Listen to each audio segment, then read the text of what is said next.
1968, don Pablo González Casanova y don Luis Villegas.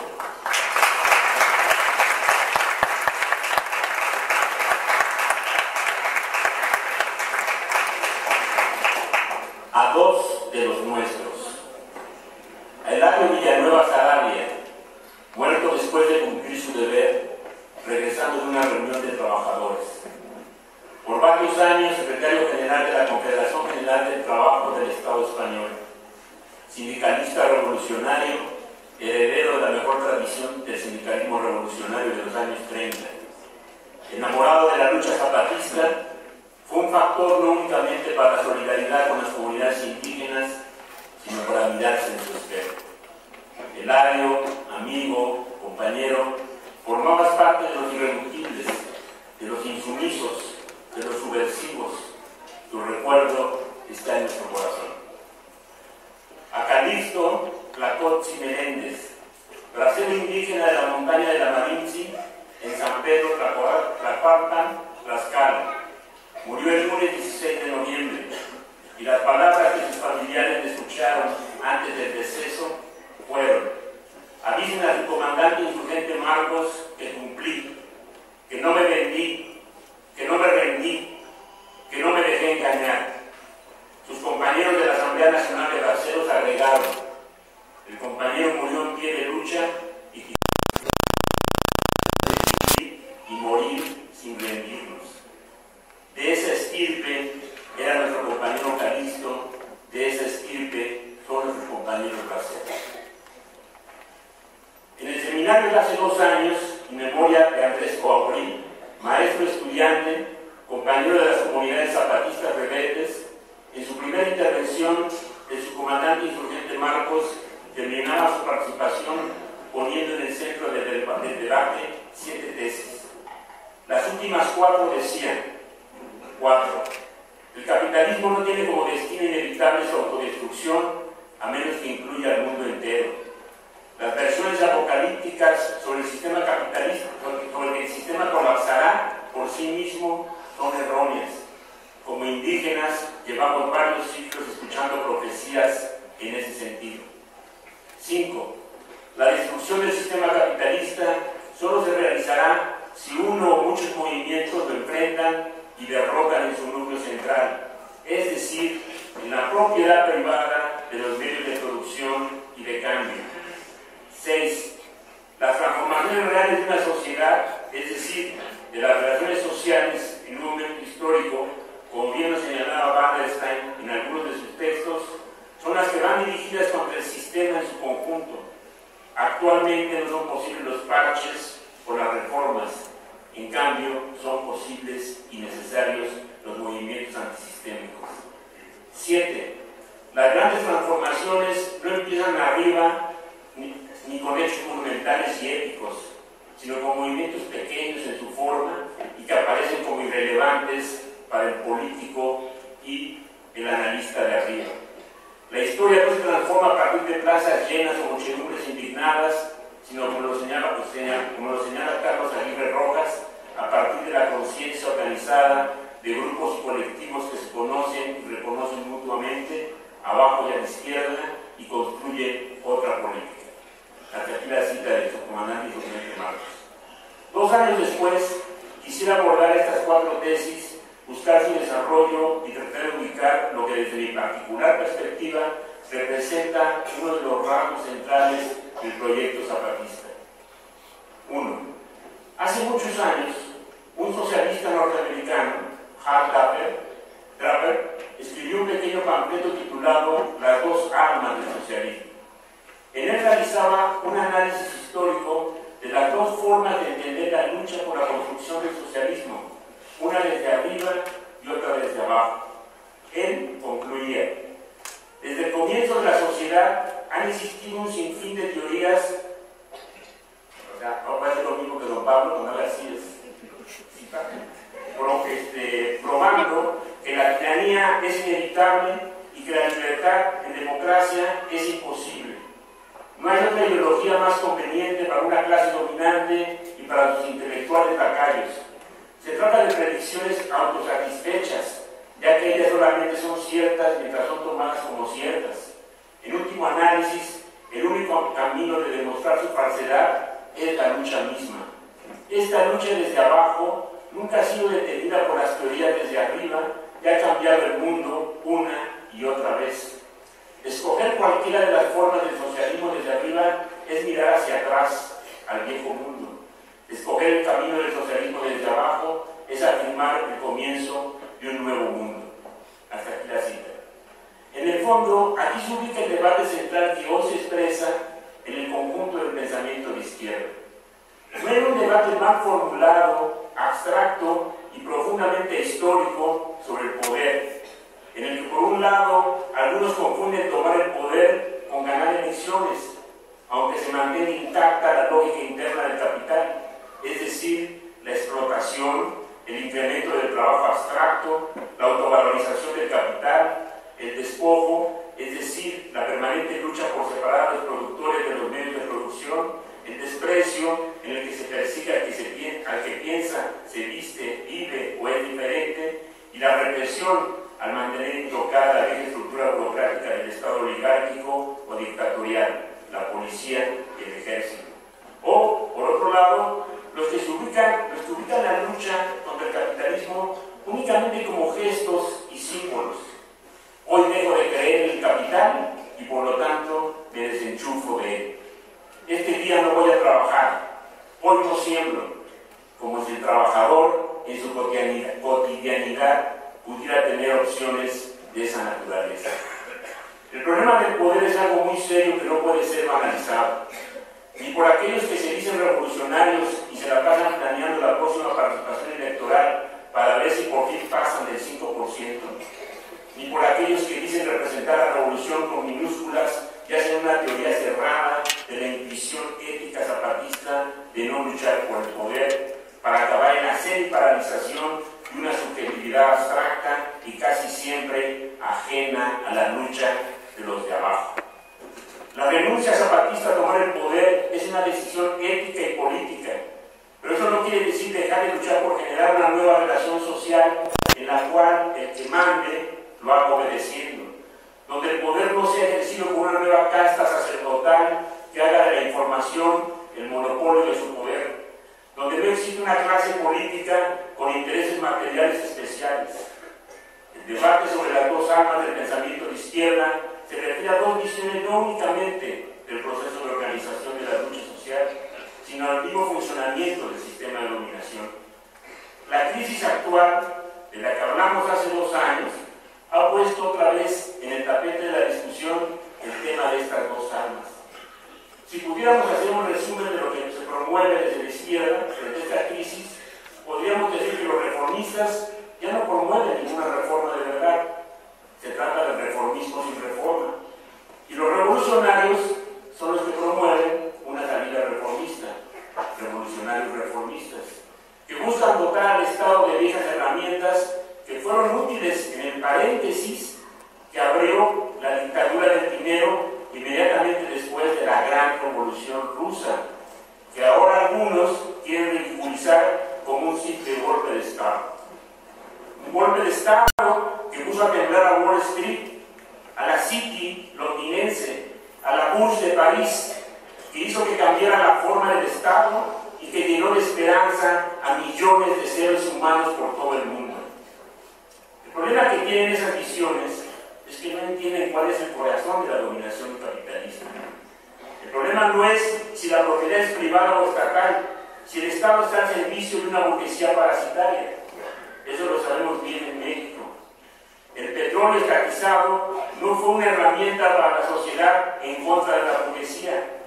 En cambio, sí fue el basamento sobre el cual se construyó el capitalismo mexicano. Igual podríamos decir de los ferrocarriles o de la electricidad. Los zapatistas son transparentes. Su anticapitalismo busca trastocar el corazón de la dominación.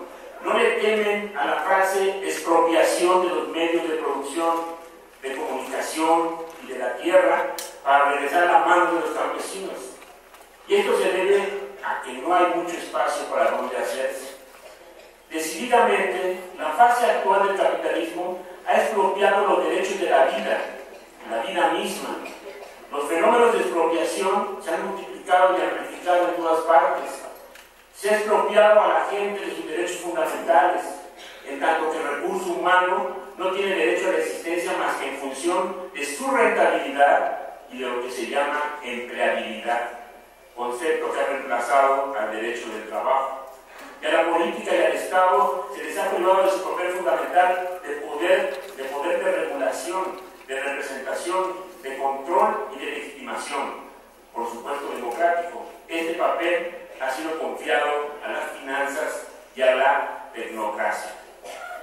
Parafraseando a Carlos Marx, diríamos hoy, en su fase actual del capitalismo, conocida como neoliberalismo, con sus repercusiones en el terreno de la economía, la política, la sociedad, la cultura, la ideología, la comunicación, con su proceso de reordenamiento y reorganización del trabajo, por medio de la combinación de procesos tecnológicos muy sofisticados con el regreso al trabajo esclavo, con su deslocalización y relocalización, con su outsourcing, con su precariedad, ha sido completado con una violencia semejante a una avalancha por su intensidad y extensión.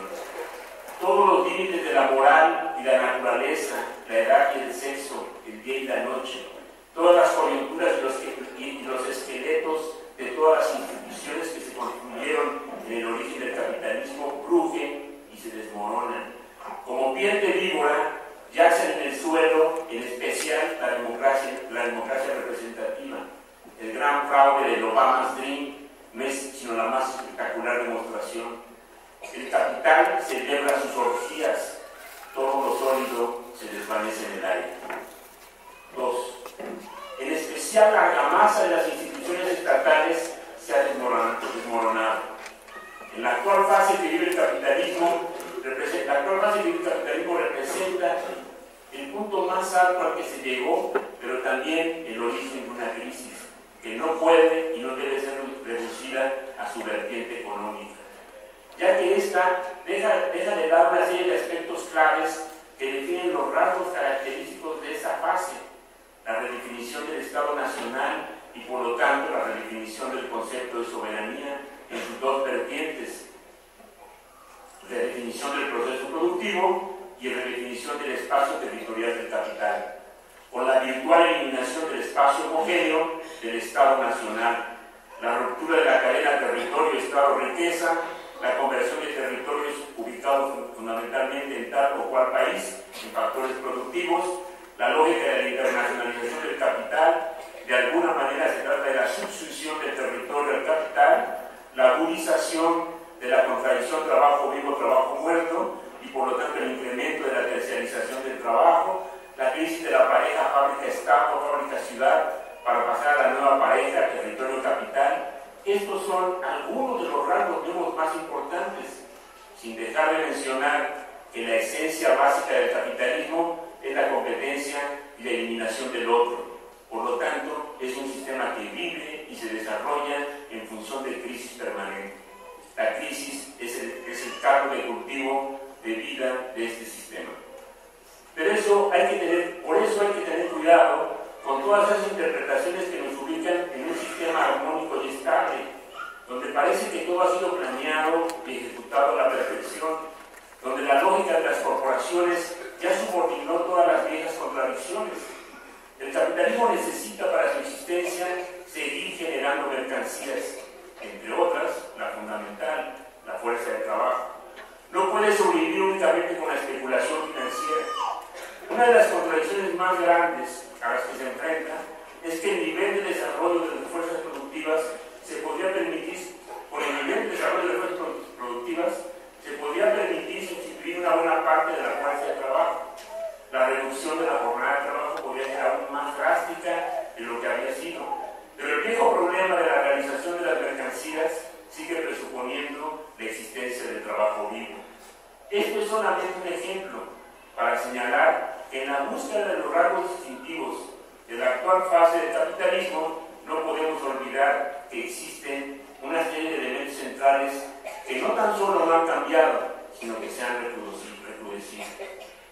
De alguna manera, el sistema que se inició en el siglo XVI con el nacimiento de un modo de producción que desde su fase preindustrial manifestaba nítidamente su tendencia hacia un expansionismo devorador e ilimitado, está terminando con la imagen que fue diseñada por Marx en el Capital. Un mercado mundial, efectivamente mundial, en los albores del siglo XXI. De alguna manera, la geografía, el diseño trazado por Marx en el Capital, apenas se está terminando de construir. La mundialización de la producción y los intercambios comerciales financieros son una realidad a todos niveles, pero una realidad contradictoria, limitada y tensionada, que anuncia tanto el desastre como la esperanza, o para decirlo con palabras más bonitas, érase el mejor de los tiempos y el más detestable de los tiempos, la primavera de la esperanza y el invierno de la desesperación. Todo lo poseíamos y nada poseíamos. Charles Dickens, Historia de dos ciudades. 3. Recientemente leí una novela cubana de Leonardo Padura. La siguiente frase: la vida es más ancha que la historia. Creo que la frase es profundamente certera. Yo le agregaría un matiz y diría: la vida es más ancha que la teoría. Si hacemos un breve resumen de este seminario, diríamos que hemos podido ver cómo la luz del zapatismo se filtra en un prisma y sale un sinnúmero de tonalidades. Parafraseando a Marx, diríamos: de cada quien según su zapatismo, a cada cual según su ilusión. Eso en sí mismo no es malo, siempre y cuando no caigamos en visiones cerradas que no dialoguen entre sí. Y desde luego, siempre y cuando no cometamos el error de, otra vez parafraseando a Marx, hacer realidad lo siguiente: el problema de todo análisis del zapatismo es que se ha dedicado a interpretarlo, cuando lo que se trata es de transformar la realidad. Y créanme, esto no se logra con discursos y pensamientos, por muy críticos que sean. La única manera es en la práctica, es decir, en la vida misma. Déjenme tratar de explicar esto. La idea de que nos reunimos para que el zapatismo nos diga cómo ve las cosas o cuáles son sus propuestas terminó en el 2005, con las reuniones preparatorias y con la otra campaña. Igual el tiempo de analizar al zapatismo creo que ya es un trabajo un poco inútil. El zapatismo es lo que es y nadie mejor que ellos lo han explicado. No es como otros movimientos que esperan a la llegada de expertos europeos o norteamericanos para que hicieran la interpretación de su lucha. Claro, el resultado casi siempre fue empobrecedor, porque no se puede ser anti-eurocéntrico o fustigar a Hegel y su teoría del Estado para terminar hablando de Hegel, Lenin y Gramsci. Otra vez, ellos fueron lo que fueron. Déjenme señalar un pequeño deslinde con lo que dijo mi tocayo Sergio Tischler sobre Gramsci. Él señaló que al final de cuentas Gramsci seguía estando bajo el influjo de la teoría de Hegel del Estado y que eso se podía deducir fácilmente de sus escritos fundamentales. Yo señalaría que esos escritos se llaman Cuadernos de la Cárcel. Gramsci estaba en una prisión fascista, pero fascista de verdad, con un censor sobre su hombro. Sus escritos siempre tuvieron que ser un poco crípticos. Murió en la cárcel. Y, como su caso podría contar muchos más sobre Lenin o sobre Trotsky o sobre Rosa Luxemburgo, ellos junto con Marx y Engels fueron revolucionarios de acción. Se equivocaron y acertaron, como todo aquel que se atreve a meterse a un movimiento, no como observador, sino como participante. Lo que sirve de ellos y de otros, los usamos, y lo que no, lo tiramos. Así de fácil, así de sencillo. Pero no podemos vivir con la obsesión sobre un pasado que, lo siento, pero ya pasó. Otra vez, como diría Marx, dejar que los muertos entierren como Dios manda a sus muertos. El zapatismo, creo yo, es uno de esos inicios o comienzos en la historia, ya lo he señalado.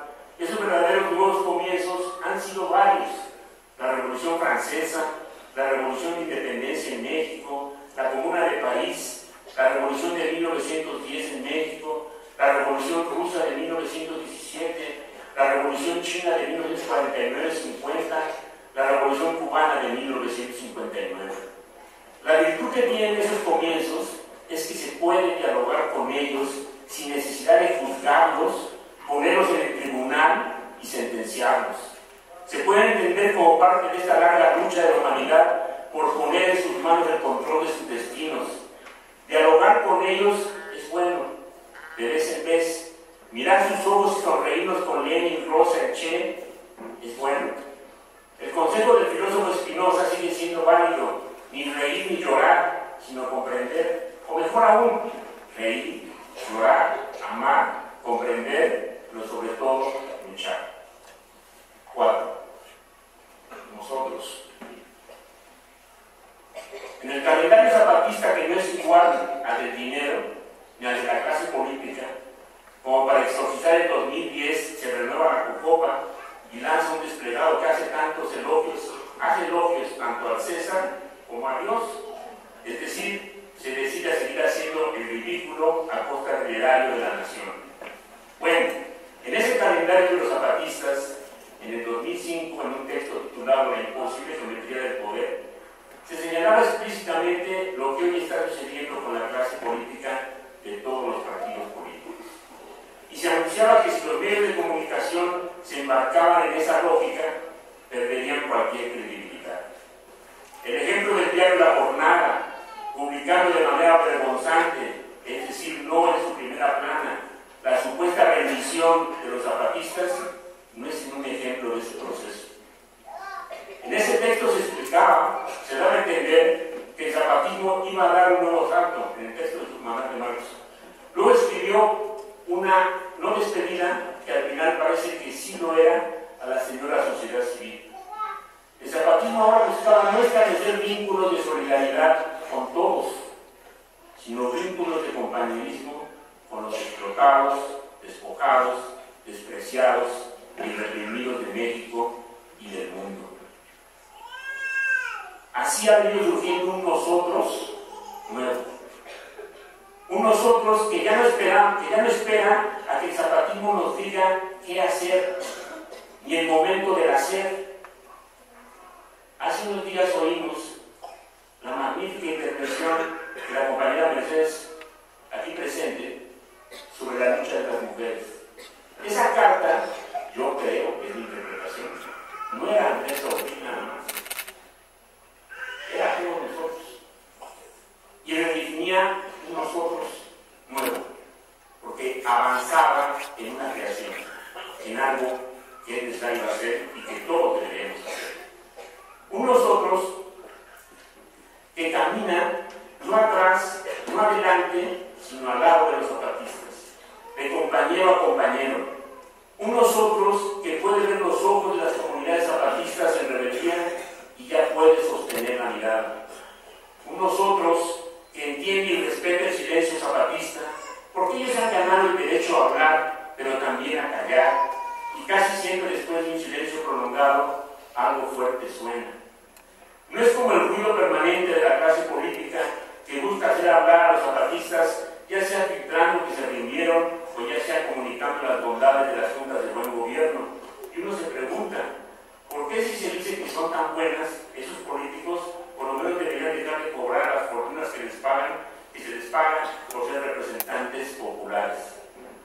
El zapatismo no actúa a modo del dinero, ni de la clase política, ni de aquellos que desesperados quieren que les digan si van bien, ni por aquellos desesperados que quieren que les digan si van bien. El tiempo zapatista es muy otro y creo que cada vez debe ser nuestro tiempo.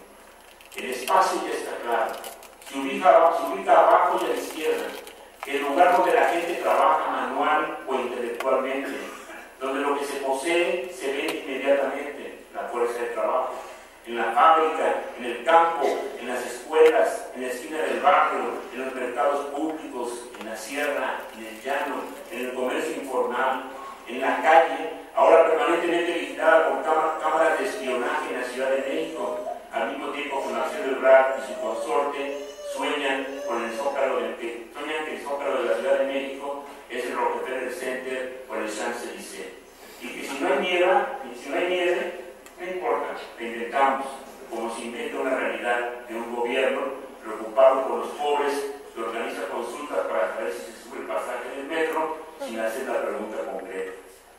Nosotras y nosotros, los que ya entendimos la importancia de la paciencia impaciente, nosotros y nosotras, las que ya no queremos que nos resuelvan nuestros problemas, sino que los queremos resolver junto con los compañeros zapatistas. Nosotras y nosotros, los que ya entendimos que tampoco es conveniente crearle problemas relativos a las comunidades.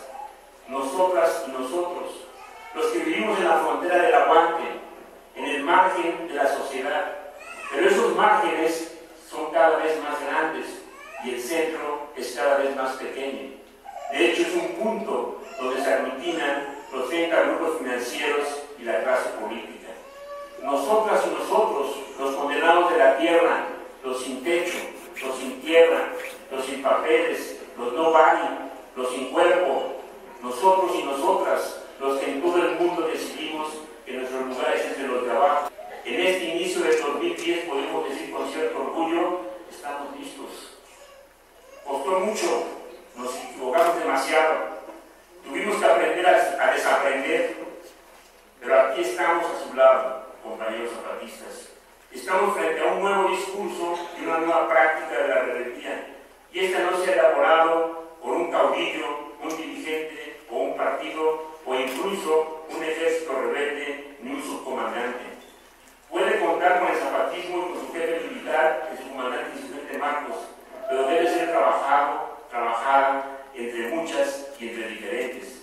Se trata de darle la fuerza a la sociedad de abajo, lo cual permitirá que las expresiones de estas se expresen en el desarrollo de una energía humana que busque cambiar las relaciones de dominio, llevando a cabo un ajuste de cuentas con anteriores años de injusticia y señalando un camino de solidaridad humana, al mismo tiempo que abriendo un espacio de rebeldía frente al conformismo social y la resignación ante las acciones de los señores del dinero y de la guerra.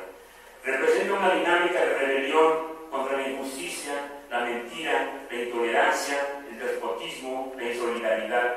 Representa también la voluntad de hacerse oír por medio de romper con los equilibrios y las formas anteriores. Representa la posibilidad de reencontrar nuestras ilusiones perdidas, nuestro amor, nuestro respeto a la tierra, no a partir de discursos y prácticas viejas, sino de la construcción de lo nuevo, lo diferente, de la nueva gramática de la emancipación. Hace unos años se suplicó que no era necesario voltear la mirada a Bolivia, que lo que estaba pasando aquí era realmente nuevo. Se le interpretó mal por los cagatintas. No se trataba de decir que lo de Bolivia no era importante. Ellos lo están haciendo a su manera, y la sabiduría de sus pueblos indios pondrá en evidencia de que no se trata de construir el capitalismo andino, como cree su vicepresidente. Creo que ese animal, el capitalismo andino, no existe, sino otra cosa, y que nosotros debemos intentar otro camino, aquel que parte de lo que yo llamaría, con cierta prudencia, el método zapatista. Escuchar, preguntar, caminar, elaborar, caminar, preguntar, escuchar y corregir. Elaborar ocupa el cuarto lugar, corregir el octavo, pero existe. No nos hacemos tontos con la responsabilidad de lo que uno escribe. Escuchar ocupa el primero, el quinto, después de elaborar hay que volver a escuchar. Bueno, esto es todo. Todavía es poco, porque ese nosotros sigue en construcción. No somos sacerdotes, ni tribunos, ni césares. Somos simplemente obreros de la construcción de la rebeldía, sembradores de una manzana que no comeremos. Y, perdón, no podría terminar sin una cierta nostalgia 68era, porque no puedo negar mi origen. Parafraseando las palabras de los grupos del país,